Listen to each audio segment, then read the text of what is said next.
બહાદરપુર સબયાર્ડમાં બારદાનના ભાવે તુવેરની ખરીદી બંધ કરાતા છેલ્લા 13 દિવસથી પ્રતિક ઉપવાસ પર બેઠેલા ખેડૂતોને આજે ખરીદી માટેના બારદાન આવી જતા ચેરમેન શરબત પીવડાવી પારણા કરાવ્યા હતા।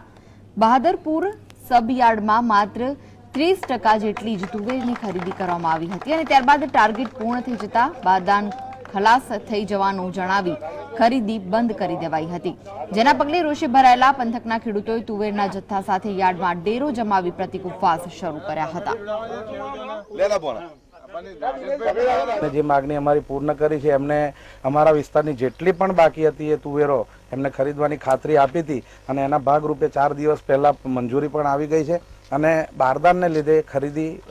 બાકી રહી હતી એ બારદાન પણ આજ રોજ આવી ગયા છે અને આવતીકાલથી આ ખરીદી પૂર્ણ શરૂ થશે। એપીએમસીમાં સવારમાં 1000 અને પછી 19000 આમ 20000 બારદાન આવી ગયા છે, એટલે હવે અમારી ખેડૂતોની દરેક તુવેર વેચાઈ જશે એવો વિશ્વાસ છે।